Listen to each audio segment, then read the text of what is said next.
Olá, boa noite. A modernização do Estado brasileiro passa pelas propostas de reforma tributária que estão em trâmite no Congresso.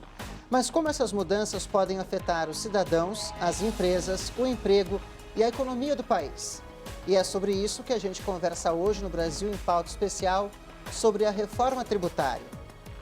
O convidado do programa de hoje é o consultor tributário, professor do Instituto Brasiliense de Direito Público e ex-secretário da Receita Federal, Everardo Maciel. Boa noite, muito obrigado pela presença aqui, professor. Boa noite. E de São Paulo, nós recebemos também o advogado e diretor do Departamento Jurídico da Fiesp, Federação das Indústrias do Estado de São Paulo, Elcio Ronda. Boa noite, doutor Elcio. Boa noite, um prazer estar aqui com vocês. E aqui no nosso estúdio, a jornalista Catiúcia Neri, que divide comigo o Brasil em Pauta Especial sobre a reforma tributária. Boa noite, Catiúcia. Boa noite, Paulo.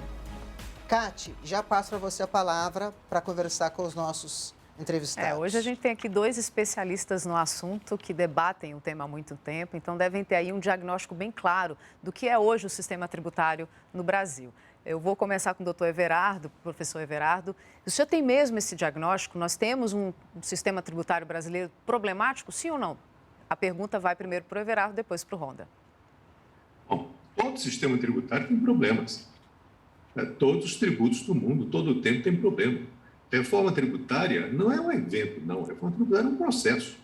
É um processo no qual se pretende reparar as deficiências, os problemas de um sistema tributário, com todo o cuidado que merece tratar esse assunto, ou seja, centrado no problema, buscar as soluções mais econômicas, as que causam menos hostis aos outros contribuintes, e procurar, portanto, fundamentar isso em estudos, em pesquisa, medir as repercussões, dar conhecimento à sociedade de quais são as repercussões de um projeto de reforma tributária. O que não pode é trazer uma proposta desabastecida de qualquer tipo de informação, não tem uma página, não tem nada, ficam as pessoas buscando avaliar quais são as repercussões, ficam os estudiosos procurando descobrir o que é que se encontra nas entrelinhas daquilo.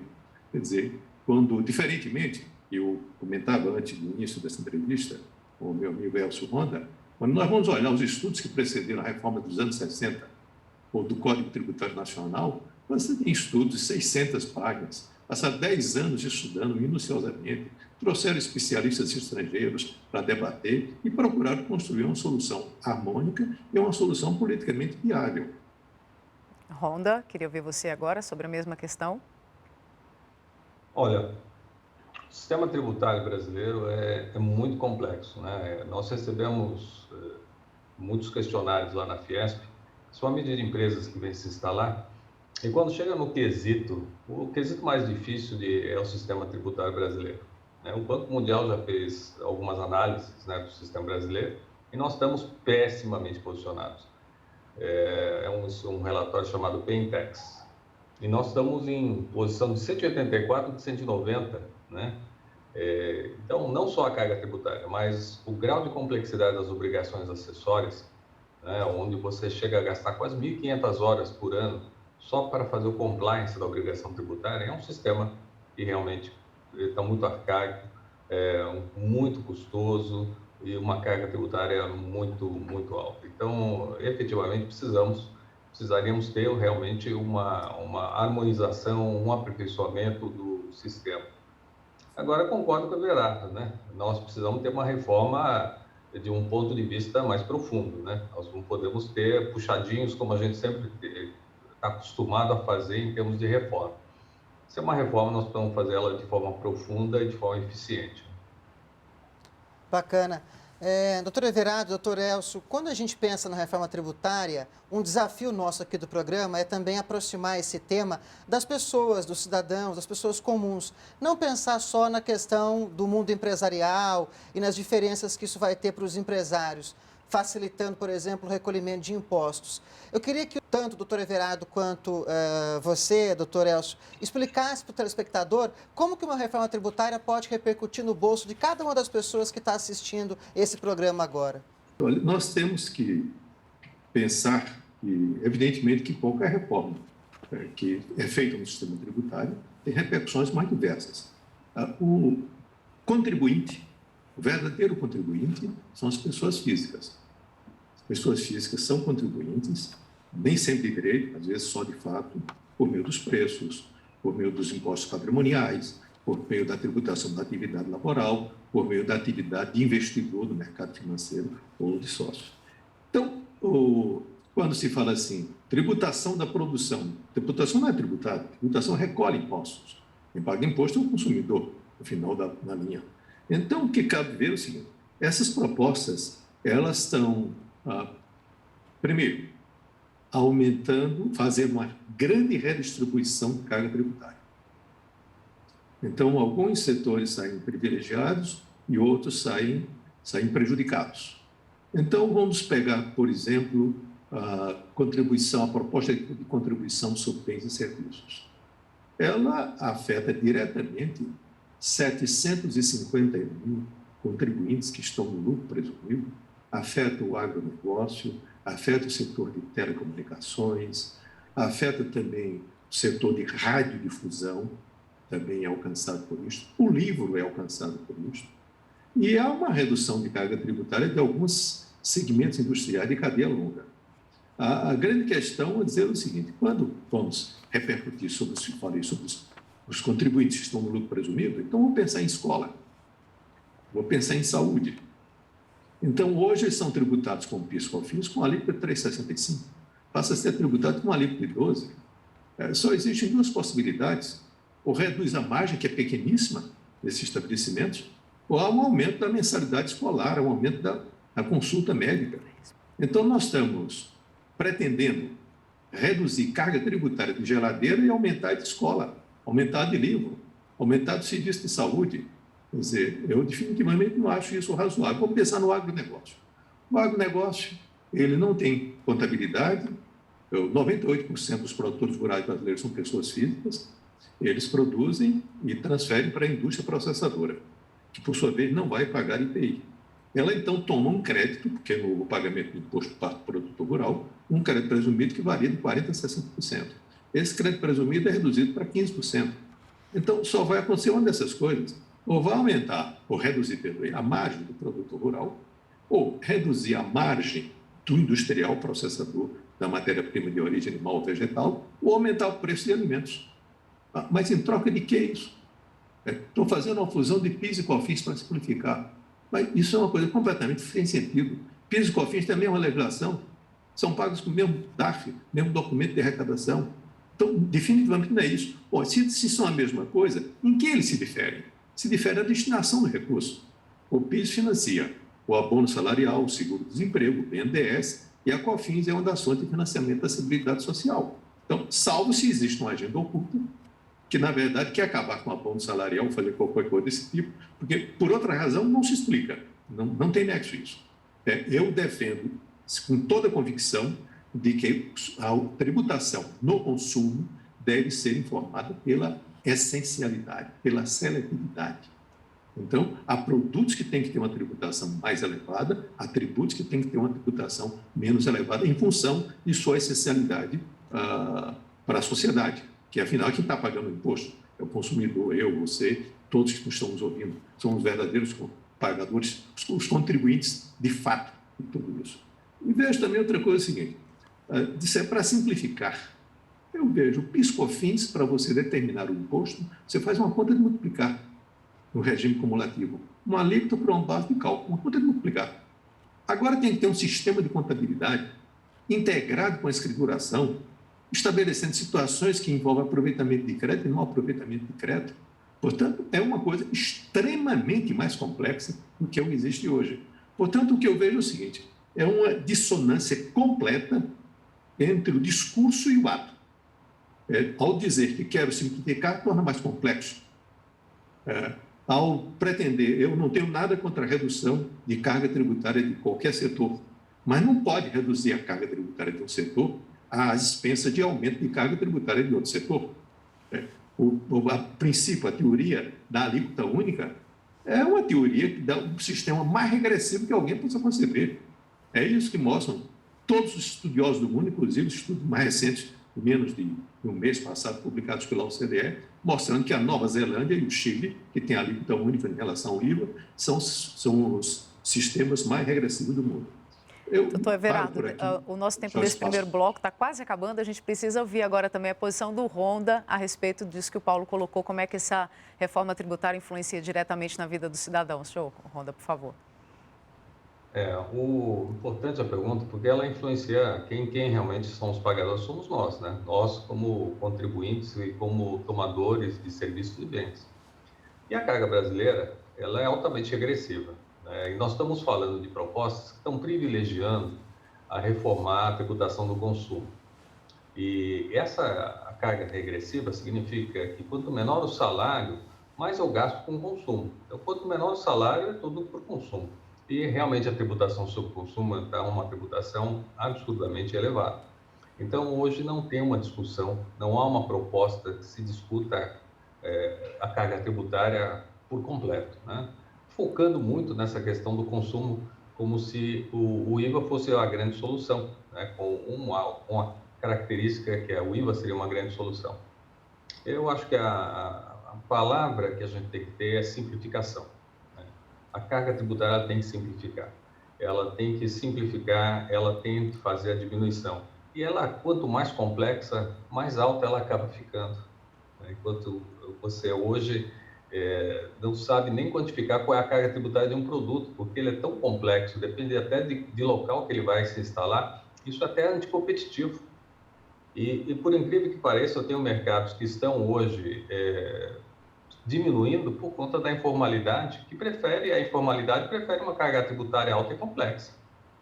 Porque aí eu que pago o tributo não consigo competir. Aí a gente vê um pouco da complexidade dessa questão. Cátia, vamos para um rápido intervalo, daqui a pouco a gente volta com a entrevista. Nós vamos para um breve intervalo e voltamos daqui a pouco com a discussão sobre a reforma tributária no país. A gente volta já, não saia daí.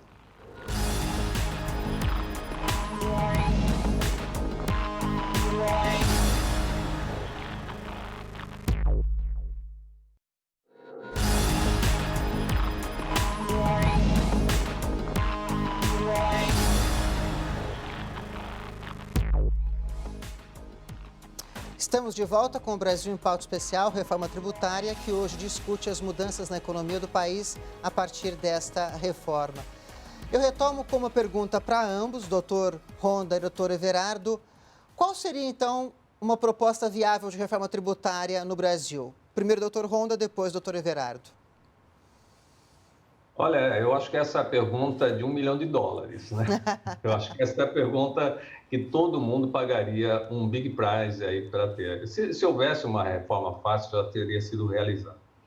O Brasil tem uma complexidade profunda, não só da parte econômica, mas também a parte política.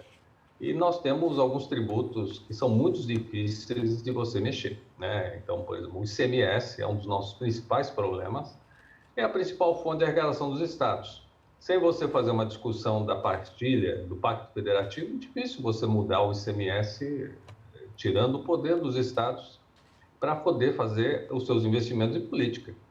Então, é muito complexo. Portanto, as reformas nunca andaram porque sempre passaram a pensar numa situação mágica que não existe.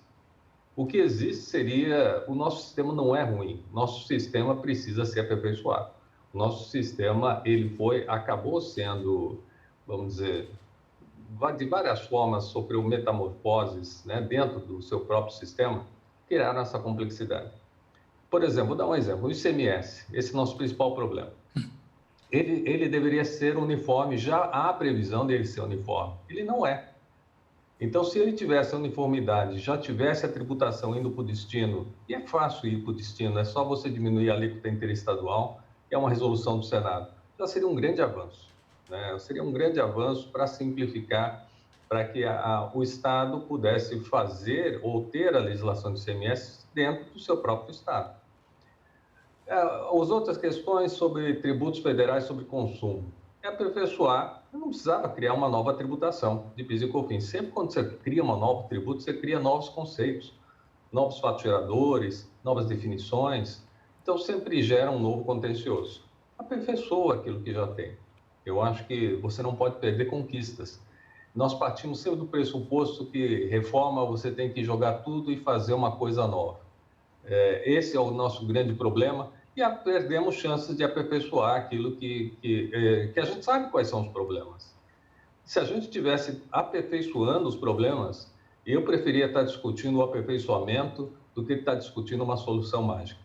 Eu não tenho mais do que concordar com o que o Ronda falou, é a mesma coisa. Eu acho que nós temos que nos concentrar nos problemas. Qual o problema que nós temos? Por exemplo, o Ronda fez menção sobre o exagero das obrigações acessórias. Sim, há exagero. Vamos resolver isso? Mas não precisa fazer uma reforma tributária para isso, não. Isso é um problema de ordem administrativa. Isso é uma questão administrativa a ser resolvida. Não é, portanto, não depende da natureza do imposto, isso eu quero dizer. Justamente porque é uma obrigação acessória. Quando alguém fala, por exemplo, de que precisamos simplificar e identificar quais são as questões que estão criando os problemas para os contribuintes. Por exemplo, eu entendo que o problema tributário mais grave do Brasil, mais grave, não quero dizer que é o único, você entenda bem, é a questão do processo tributário, que não existem limites para lançamento. Nós temos uma indústria de teses que faz com que também consumir também muito tempo com isso. Eu digo que é o meu dia a dia, eu vejo isso todo o tempo. Temos alguns conceitos que se deformaram ou que jamais foram, ou sempre tiveram baixa densidade normativa, com planejamento tributário abusivo, ágil, que está ultrapassado, que não tem mais sentido a existência disso hoje. A questão de interposição fraudulenta de pessoas, que geram uma grande confusão sobre tudo isso. Como fazer? Resolver o problema. Quer dizer, essas são questões muito específicas. Nós temos litígios federais, só na área federal, os litígios vão a 3 trilhões e 440 bilhões de reais. Dos processos que tramitam na justiça brasileira, aproximadamente 80 milhões de processos, 38% deles são processos relacionados com dívida ativa. Isso está errado. Isso precisa de uma solução. É concentrar-se nisso. Soluções que existem há muito tempo. Não são soluções, por exemplo, que eu não estou inventando nada disso. É porque o Rubem Gomes de Souza, o grande tributarista brasileiro, Geraldo Adaliba, Gilberto Liocanto, já ofereceram há 50 anos. Por uma sucessão de azares, vamos dizer assim, essas coisas não prosperaram. Então, a questão, por exemplo, do burocratismo, tem que se enfrentar esse problema de uma maneira bem objetiva, fazendo uma listagem dos problemas e buscando soluções. Por exemplo, vou citar uma que é ridícula, a existência de cadastros múltiplos. Isso é ridículo. Quer dizer, isso é um custo para o contribuinte monumental e que não serve para nada. Essa informação tributária tem que ser compartilhada entre as administrações tributárias com um cadastro, com entrada única. Não é nem assim, não é nem sincronizado, não. É único mesmo, porque o contribuinte é único. Então, quando eu digo centrar no problema, ICMS. ICMS tem muitas alíquotas, tem muitos regimes especiais, tem muitas diferenças de base de cálculo. Mas isso não aconteceu por acaso. Isso tem explicação para isso. Eu fui secretário de Fazenda com alíquota única. O ICM só tinha uma alíquota. Então, inventaram a redução de base de cálculo. Esqueceram de eliminar a redução de base de cálculo quando disseram que as alíquotas eram diversas. Então, o contrário de muitas alíquotas não é uma alíquota única. É um número reduzido de alíquotas. Isso é possível ser feito, sim, por legislação infraconstitucional. Não precisa de nenhuma guerra para fazer isso. O problema de guerra fiscal é preciso compreender por que é a guerra fiscal. Eu fui secretário nos anos 70 e 80 e não existia guerra fiscal. Ela passou a existir a partir dos anos 90. O que foi que aconteceu? Por 2 motivos. Uma, eliminar a coordenação nacional do imposto, com a extinção da Secretaria de Economia e Finanças. E segundo, deram uma nova conformação constitucional para concessão e revogação de benefícios, dependente de uma lei complementar que nunca ocorreu, que ficou com base numa outra lei complementar que não tem sanção. Então, é uma regra sem sanção. Uma regra sem sanção, todo mundo descumpre. O que é que está faltando? Sanção para a regra. Quer dizer, é possível fazer isso? É possível. Não se trata nem de nada extraordinário, nada fantástico. Eu devo até dizer o seguinte, quando eu fui relator de um projeto de revisão do Pacto Federativo, criado no Senado Federal, na companhia do ministro Nelson Jobim, ministro Luiz Roberto Barroso, professor Paulo Bastos Carvalho, professor Ives Grande, nós fizemos um projeto disciplinando isso. São muitas questões, né, que o senhor coloca aí, são diversos pontos. O Ronda já tinha falado no bloco anterior, inclusive, que isso dificulta a gente estabelecer um preço no produto. Quando vem um investidor aqui e faz essa pergunta, de fato, a gente precisa melhorar a competitividade brasileira e isso passa, sim, por essa questão dos tributos, né, Ronda?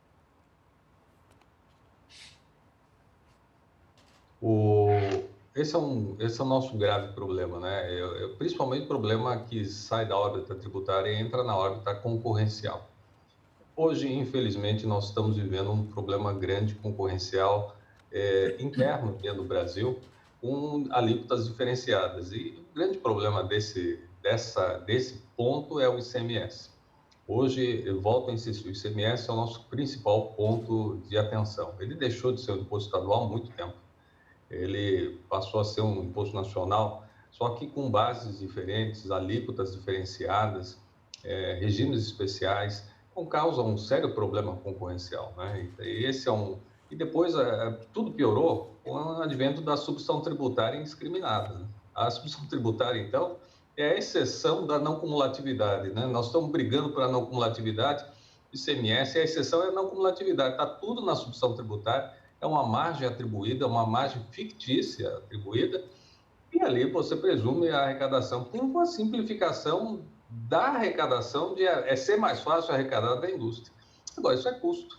Então, todo esse ponto que você tem da substituição tributária, tudo isso a indústria repassa no seu preço e vai repassando na cadeia. Então, quando a gente fala da regressividade do tributo, é isso, né? A classe que consome. E quem consome?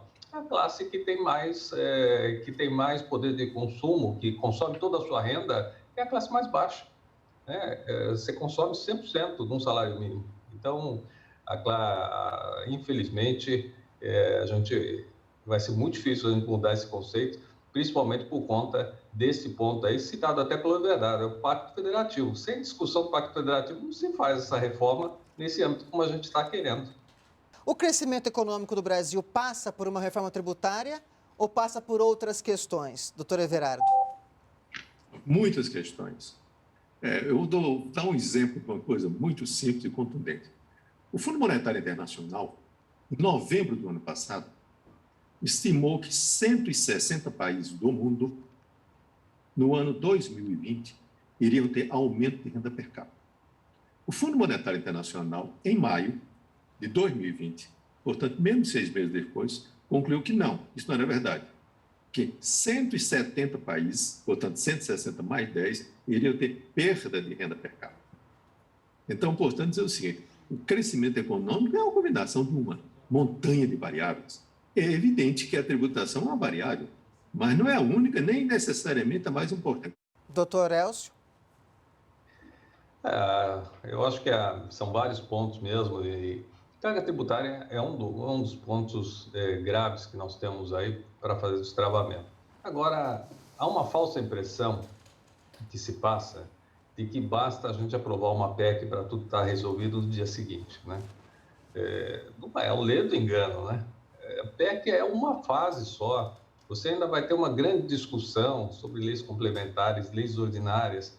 Olha, cada vez que fala da criação de um novo tributo, ou com a extinção, me arrepia, porque eu não sei o que é pior, às vezes era melhor você manter o que era antes, porque o que vem depois, às vezes o Brasil se supera nisso, né? Ele consegue piorar o que já era ruim. Então, o grande temor é que a gente acabe tendo uma coisa pior do que a gente estava antes. Essa que é a verdade, né? Muitos desafios, né, Catiúcia, nessa discussão. E a gente vai continuar trazendo esses desafios aqui no Brasil em Pauta Reforma Tributária. Vamos agradecer ao doutor Elcio Ronda e ao Everardo pela presença aqui, por contribuir com esse debate. Everardo, grande prazer te rever aí, viu? Muito obrigado a ambos muito também. Agradeço a participação de ambos aqui conosco, enriquecendo essa discussão tão complexa, tão difícil, que é essa questão da reforma tributária. Muito obrigado. Nós que agradecemos aí, Paulo Cândido. Agradeço a vocês também. E, sobretudo, pela oportunidade que me deu para rever meu amigo Elcio Ronda, que há tempo que eu não via. Que ótimo.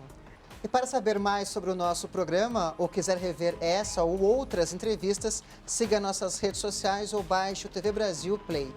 E o Brasil continua em pauta aqui na TV Brasil e você é sempre o nosso convidado.